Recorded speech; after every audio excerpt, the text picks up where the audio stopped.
All right. So, good lesson this week.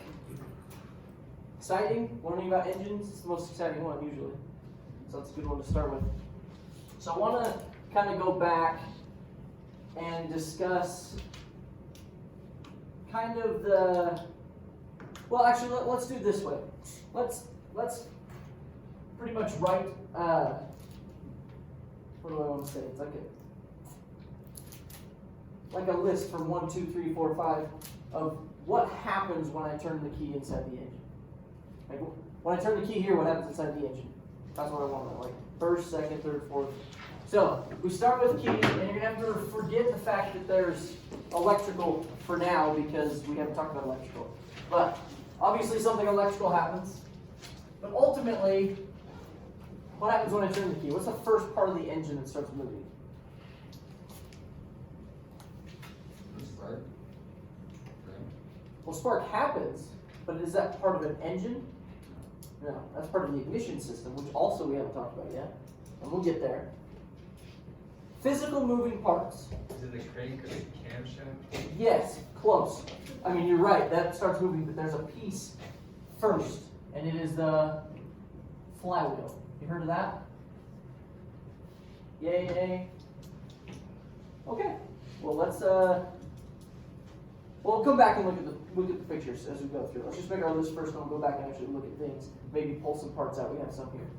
So you turn the key, and your starter motor turns this piece. It's called the flywheel. It's at the back of your engine. When the flywheel starts spinning, what is it spinning? The crankshaft. Crankshaft. Good. What does the crankshaft then do? Doesn't it like affect the? I remember in the diagram, the two things on top as the crankshaft is turning camshaft. That's the camshaft. You're thinking camshaft. Things on top, right? What's the crankshaft's job? Moves the piston. Sorry. Good. It moves the piston, Sorry. which is down here. Piston moves. What connected the two? The belt. Nope. I'll give you a clue. The word connect is in it. Maybe you've never heard of it. It's fine. I was just asking. Connecting rod. Genius, right? This is what I love about automotive is we're not inventing new things and giving them Latin-based words like doctors and stuff do. Like it is a shaft that cranks, so we call it a crankshaft. It's a rod that connects, we call it a connecting rod. Piston's its own thing, I don't know. Okay, so the flywheel turns the crankshaft, crankshaft moves these connecting rods, and these connecting rods move the pistons where? Inside what? Where are the pistons? Cylinder. Cylinders. Good. And then that's kind of like the end of a line. Right? All that happens. And then we have to say, okay, well, at the same time as this was happening, something else was happening. What else did the crankshaft do? Timing belt. Yes. And the camshaft. Good. It moved a timing belt or chain, whichever one. And you said that moved a camshaft. What's the camshaft do?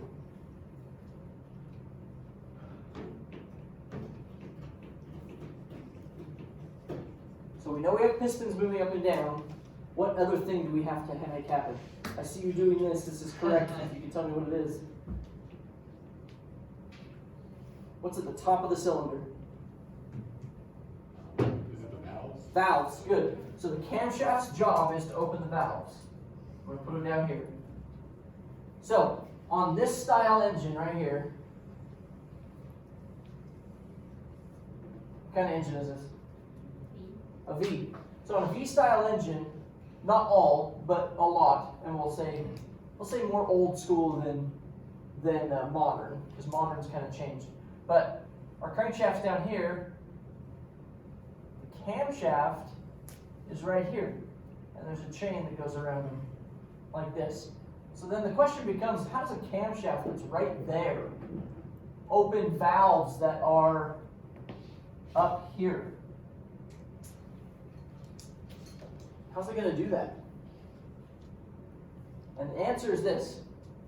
Alright, so remember on your camshaft, and we'll look at pictures of this, don't worry. There are lobes that look like this, kind of egg-shaped. And that lobe has a piece riding on it called a lifter. So the camshaft moves lifters, and the lifters move push rods, and the push rods move a piece that does this, so that as the backside gets pushed up, it opens the valve. And since it's doing this, it's called a rocker arm.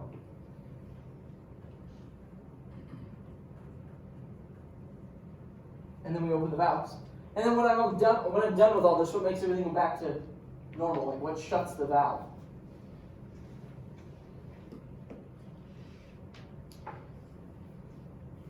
No one? Valve springs. Okay? That's what happens when you turn your key. So every time you start your car, starter moves the flywheel rotates the crankshaft moves these connecting rods up and down. On the end of them are these pistons. See all these pistons moving up and down inside the cylinders. And at the same time, there's a belt on that crankshaft moving a camshaft. And that camshaft just sits there and turns and pushes a lifter up, which is pushing this push rod, which is rocking all of these rocker arms, which is opening the valves. And then, valve spring makes that valve shut really tight when we're done. Every single time.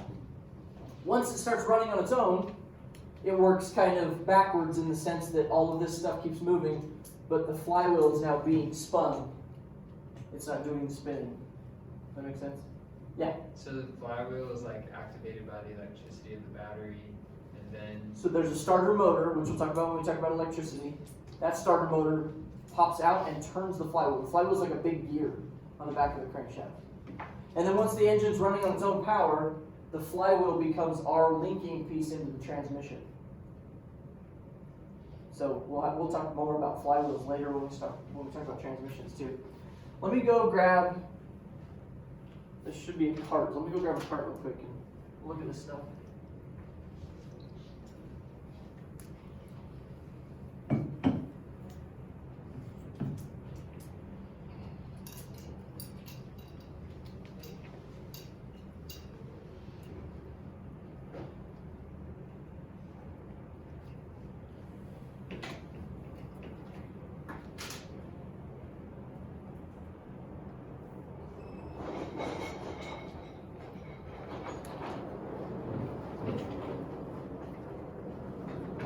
Okay, so we don't have everything, but we do have lots of pieces of them.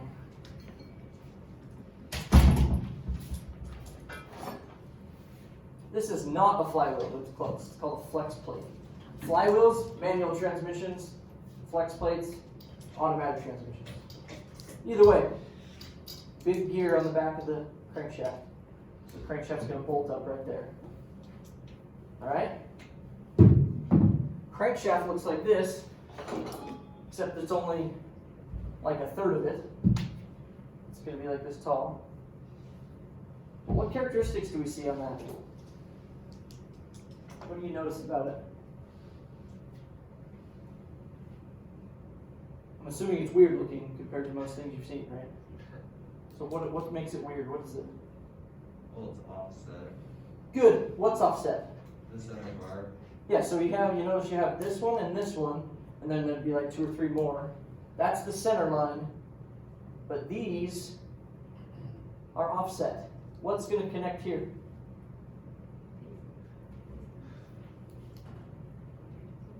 Right, and here's what the connecting rod looks like. So that connecting rod would unbolt, and I'm assuming this does not go to this engine, but and that's going to go right there. So every time the offset comes around, things going to go up, then it's going to get pulled back down, and up, pulled back down. Anything else you notice about this? Can I ask a quick question? Sure. So is the connecting rod, are there 2 for both sides, or is it not connected to the push rods? Push rods have nothing to do with this, but the piston hooks to this,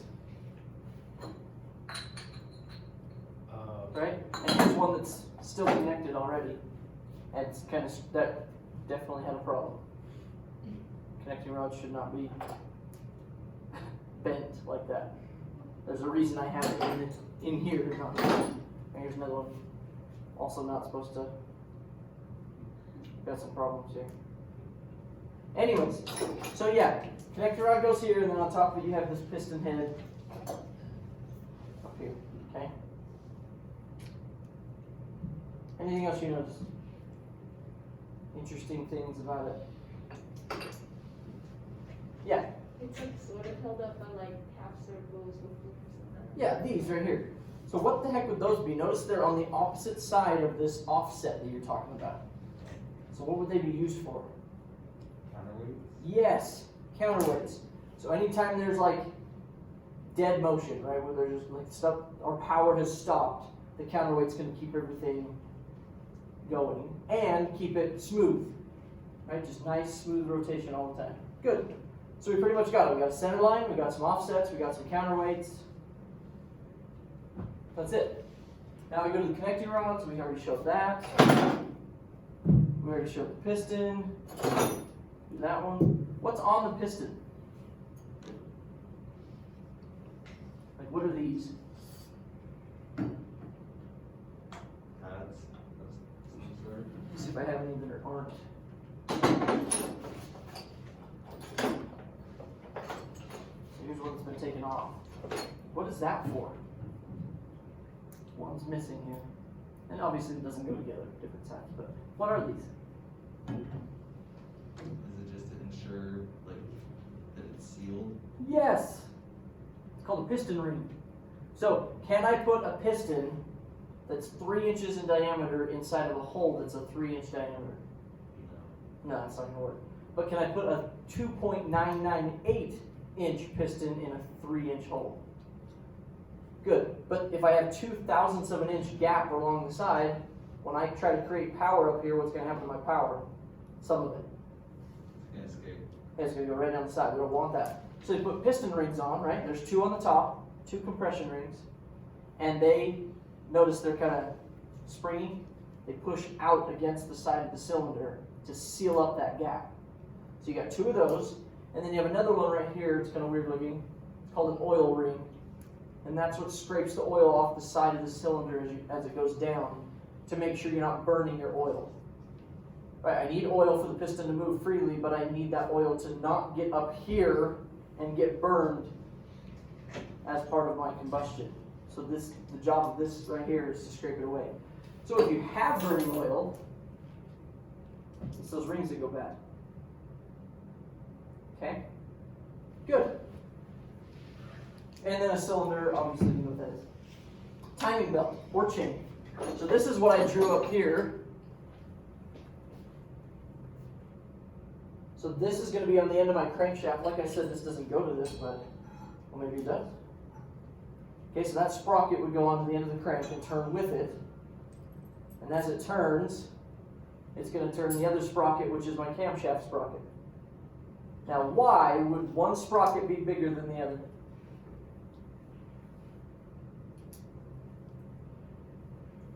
Yeah. So one goes or like revolves faster than the other. Good, so that means I want my what to go faster?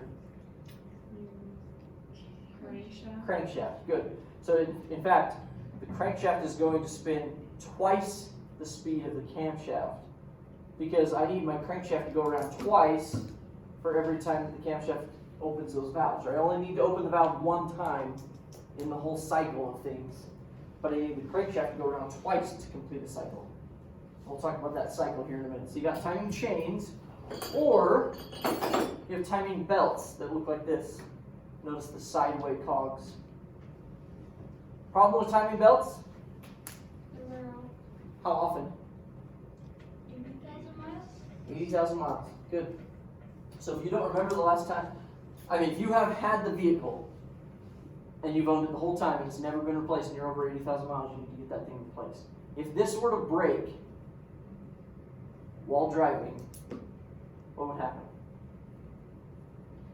Yeah, Will you destroy your engine? in what way?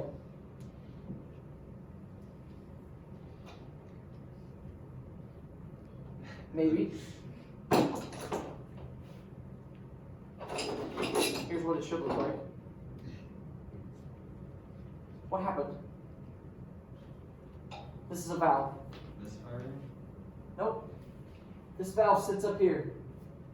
Piston's coming up and down. What happened? I hit it. Why? Because the timing's off. These things are so tightly timed. I mean, imagine the piston's coming up, and then let's say the valve's open, the piston's traveling up, and right at the right time it should shut. Right, the valve closes. But what if it didn't? Then you just hit it.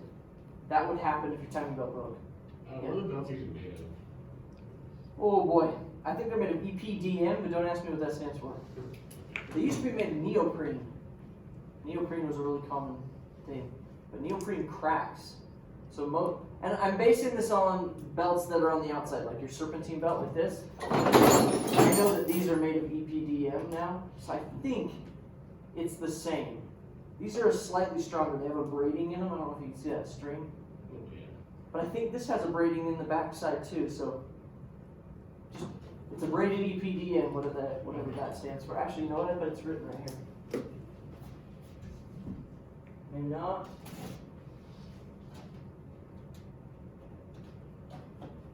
Nope.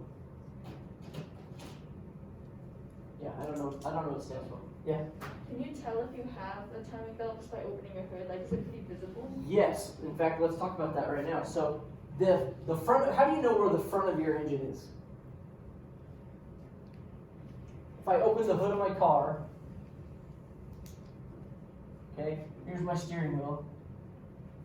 How do I know where the front of my engine is? Well, there's two different styles of mountings, right? Well, some of your engines go this way, front to back, especially on trucks and SUVs and stuff. And your transmission's mounted back here, kind of goes under the cab of your car, truck. If it's mounted front and back, that's easy. This is front. There's no confusion there.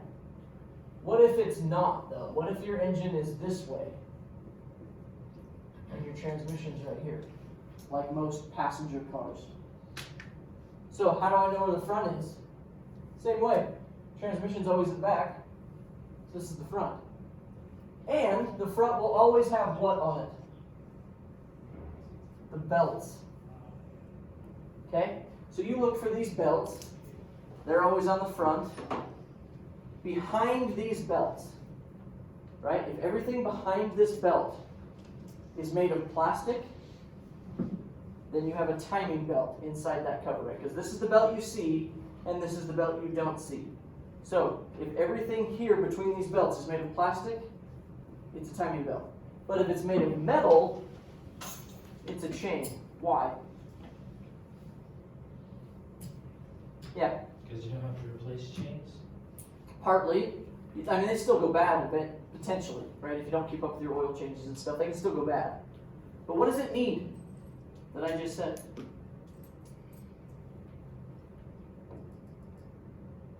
What does this need that this doesn't need? Oil. So that's why it's made of metal, right? It's completely sealed in. It's part of the lubrication system on your car, whereas this, totally separate. Doesn't need oil, doesn't need anything. It needs to stay dry. So this will be covered in plastic, and this will be covered in metal. That's how you'll know which one you have. Is just look behind the belts that you do see, and see what the front of your engine is made of. Okay? Good question. All right, so timing belt's job is to connect your crankshaft to this piece, which is also like this long. We're just looking at a piece of it. So this is the camshaft. See the little egg-shaped strong right here? So every time this thing rotates, whatever's riding on it is going to be lifted up. If it was directly over the valve, right, it would just push the valve open, which some engines do that. But if it's like this engine where the camshaft's clear down here, then you have all these other pieces, which they're missing. We got a couple of them. Here's the push rod and the rocker arm. But we're missing the lifter.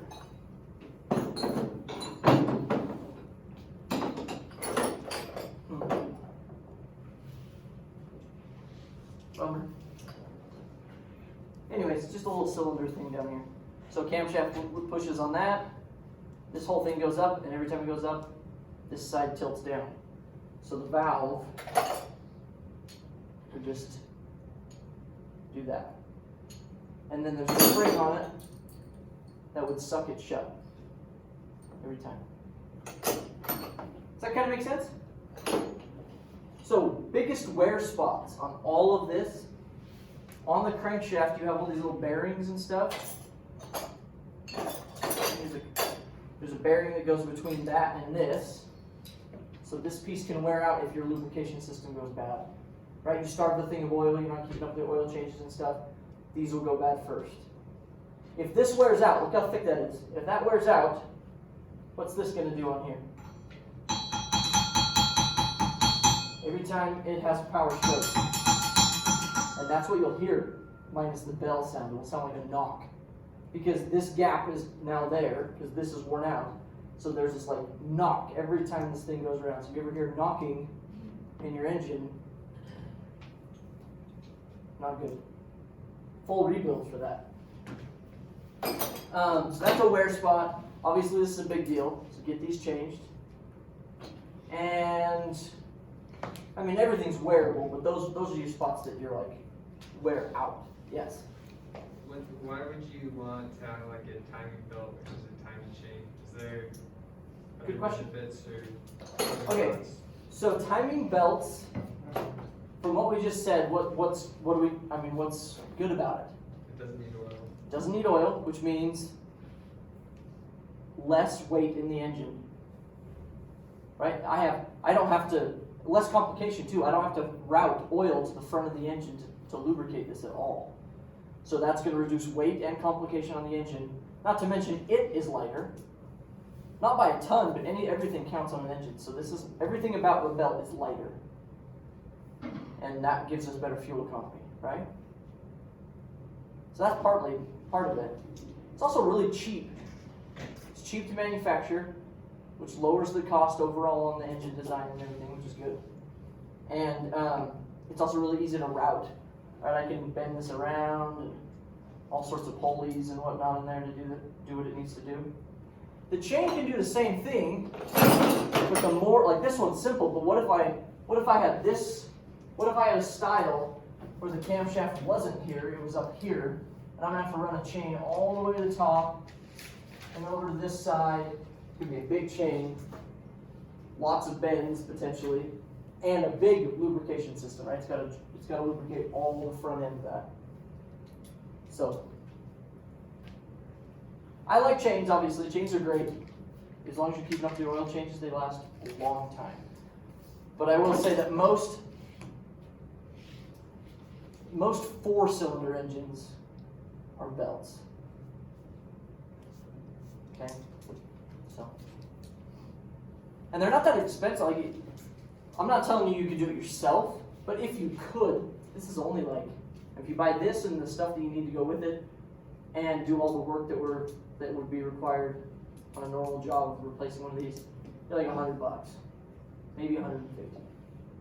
But the labor, because it does require, like a side-mounted engine, you have to undo the engine mount right here, raise the engine up, work through the wheel well and everything, and get it all put back together. That takes some labor hours, and that's what you're paying for. So, but I'd much rather spend like $800 to get a new timing belt than $3,000 to get a new engine after it breaks. So, any questions about like our design or like the order of things? Good. So let's talk now about the strokes. What were the 4 strokes you guys learned about? Intake was the first one. Good.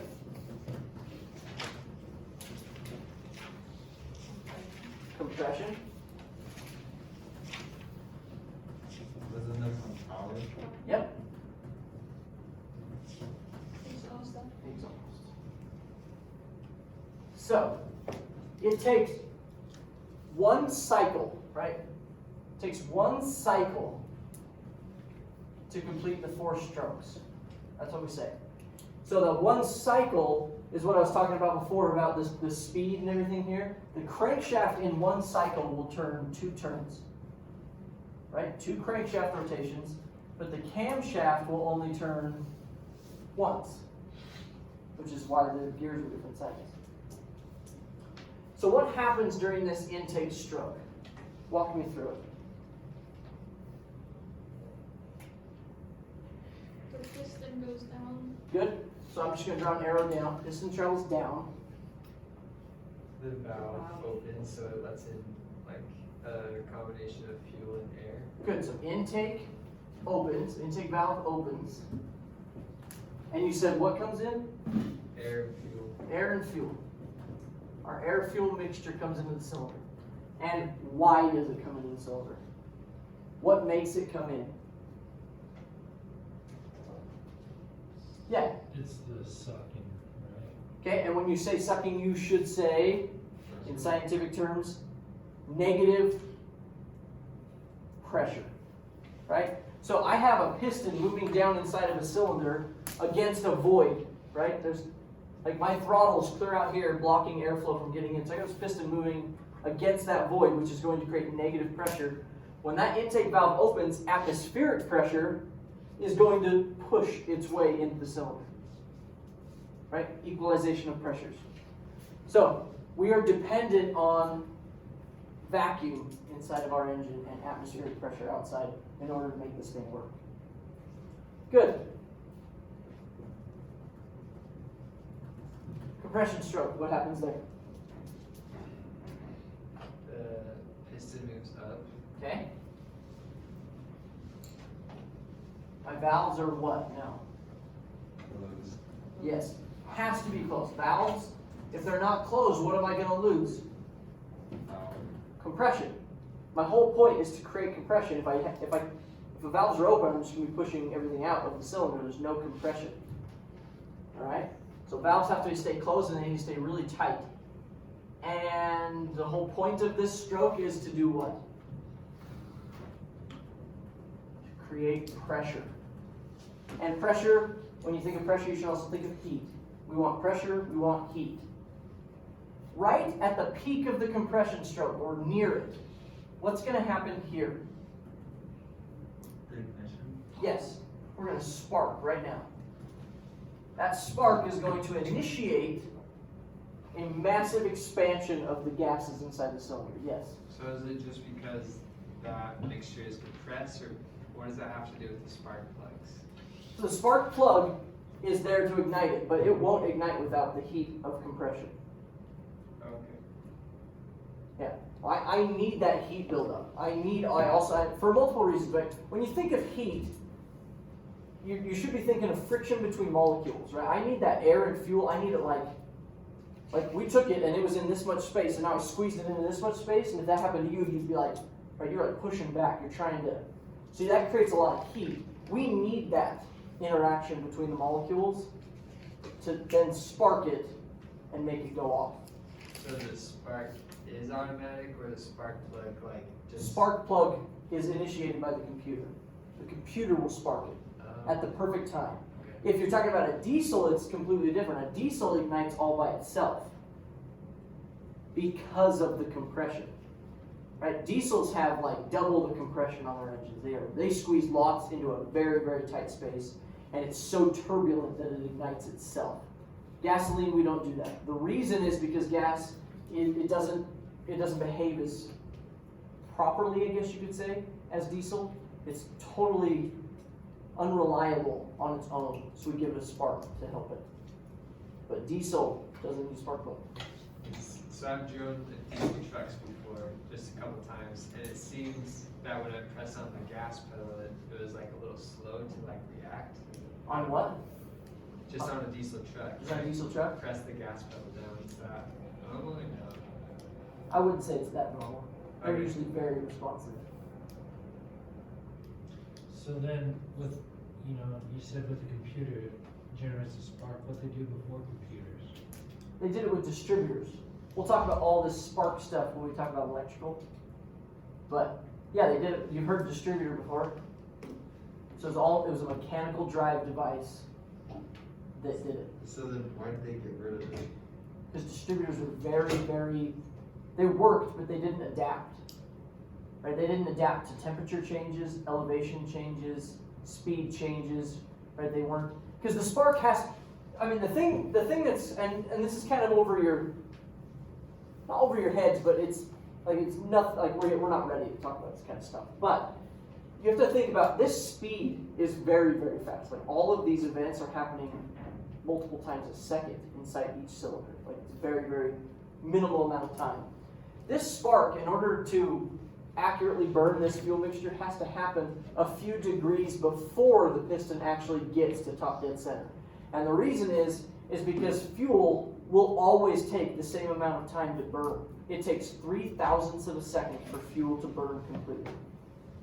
But if my piston's going up and down in that stroke in a faster time than 0.003 of a second, then I'm not giving it time to burn, and I'm just wasting raw fuel.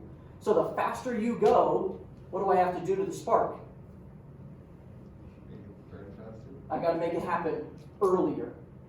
The faster you go, I got to make that spark happen even earlier in relation to where that piston is. And then if I slow everything down, I got to make it happen later. So you've probably heard of advanced timing or retarded timing.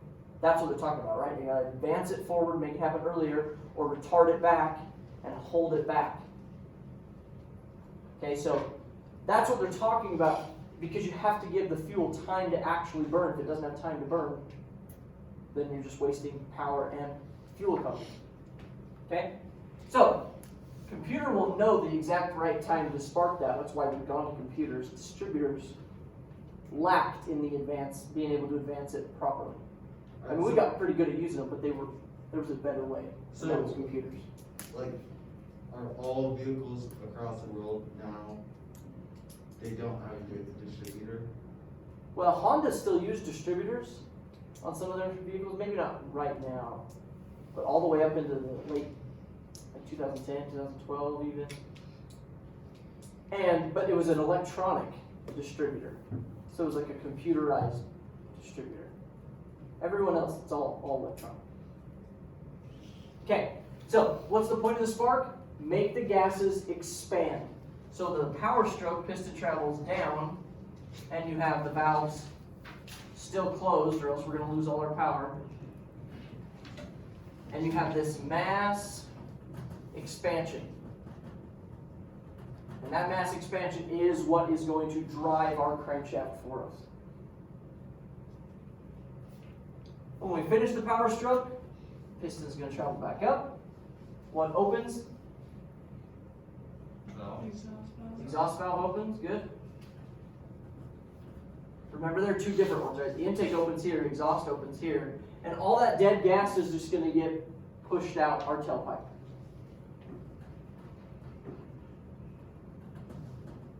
Dead gas out. And then we just repeat. Yeah? So the force from the power turns the crankshaft, which then in turn turns the flywheel. Yep. Because now we're working back. Now the engine's running on its own. So now all that power we're creating on the crankshaft is going to turn this. And on the back of it, we're going to mount our transmission. And this is going to be the piece that's going to turn our transmission, and then turn our drive axles, and turn our wheels. Yep. Good. Should we look at some pictures and videos? Bring it all together? How many of you like Enya? Because this video has Enya. One of my favorites. What just happened? Old on the outside, but packed inside.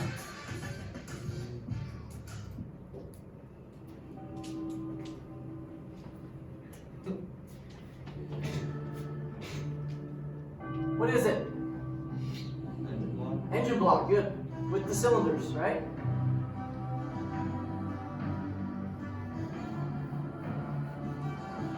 What is it?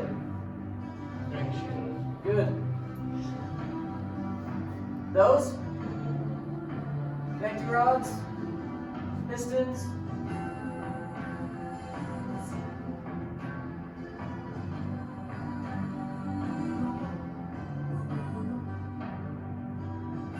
What's that? That's your flywheel. What's this? This goes on top of the block. It's like the valve. It's what holds the valve. It's called the head. It's like the block, but it's the top of the block. There's our valves, springs.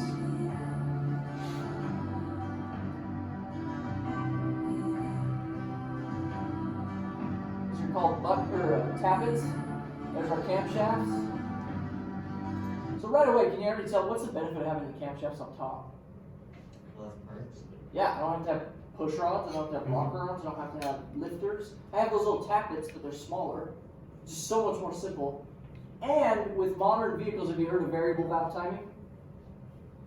That's possible on overhead cam. And that's what that's called, by the way, overhead cam. You ever heard of dual overhead cam, DOHC? You ever see that written on top of your engine? That's what we're talking about. Okay, so this is a dual overhead cam. That's the head gasket they just put on.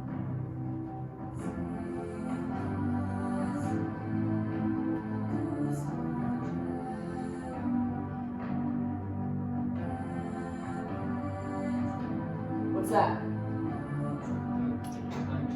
Timing chain. Good. Notice the cover is made of metal.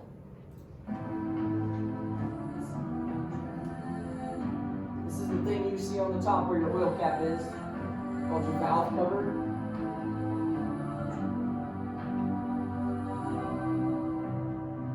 Oil pan.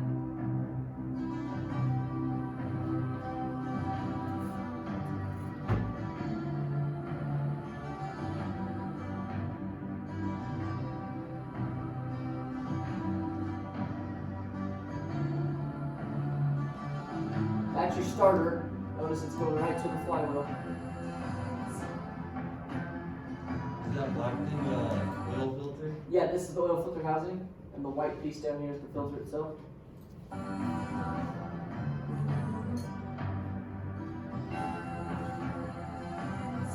This is your intake manifold. That's the air in. Here's your throttle.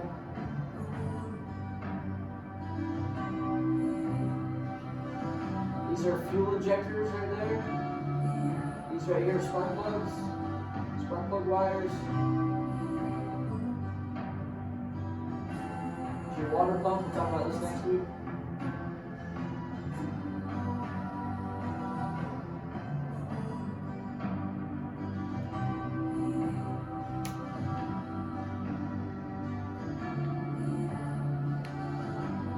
Air conditioning right here, power steering right here.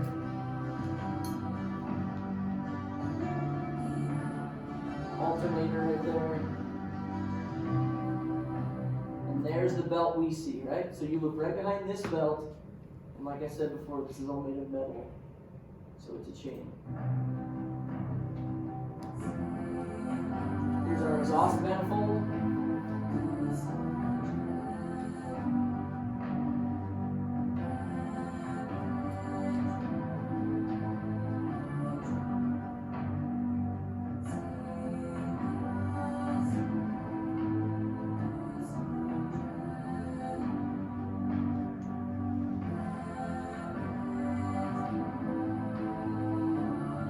Look at the timing. Look how close the piston is getting to that valve before it shuts. There's a really tight clearance in there.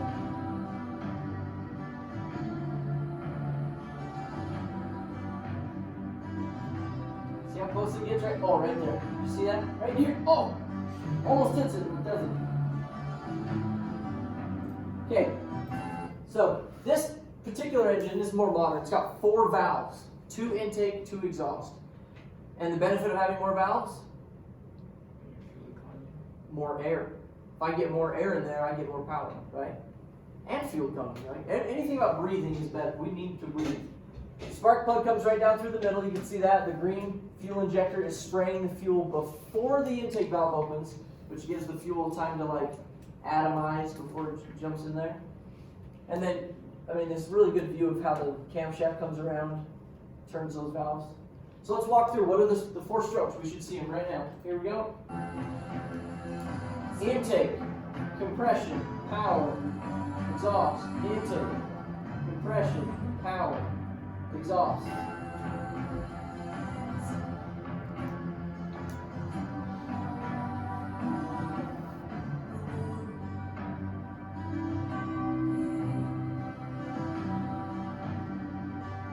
So I have a question about the function. So whenever you hear it saying like not firing on all cylinders, I understand one of the cylinders is not firing, so it's just going up and down, but nothing is, No power stroke. okay, so like nothing's being pulled in, so if. No, not if- say stuff will get pulled in, but what if the spark's not working? So is it generally a problem with the spark plug? if I it's would not say your firing? most common reason for a cylinder not firing is a spark. Okay. But there could be lots of things. I mean, it could be that the fuel injector never sprayed, or didn't spray well, or it sprayed too much, and then I got so much fuel in there that it can't ignite because it's too wet. Or I got no compression. Right? What if one of the valves got stuck open on one cylinder, and I'm losing all the compression, and therefore I don't have power stroke? And so anything to do with air, fuel, spark, or compression that could cause a no fire. But it's generally a spark. I'd say it's the most common. It's the most likely. But there, I mean, I run into all of them. But yeah. And if you're missing a whole cylinder, if I have a 4-cylinder engine, think about it, I have a cylinder on a different stroke at every point in time, which means I'm getting one cylinder with its power stroke at all times onto the crankshaft. The crankshaft has a power stroke all the time. Like 100% of the time I'm getting a power stroke to the crank. But if I take one cylinder away out of the equation, what's that going to do to my engine? Possibly wreck it. Eventually maybe, but what am I going to feel? Vibration. Yeah, major vibration, right? Because this, it's supposed to be running smooth, and then all of a sudden I take away one of the power strokes. Now it's not, like I have that time where that crankshaft did not receive a power stroke, and then it gets another one like half second later. Like it just doesn't, it's really imbalanced. So if your car shakes, misfire could be the thing that's causing that shake. Okay?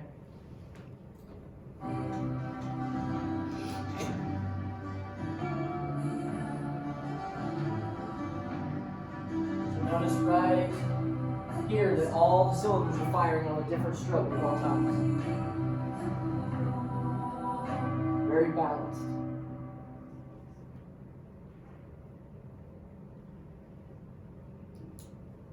So with the extra valves, does it not put extra pressure on the top? By that, I mean, the structural integrity, because there's now more holes that you've had to construct into the top where the piston's ramming up and creating the compression. Before, if it was just one valve on each side,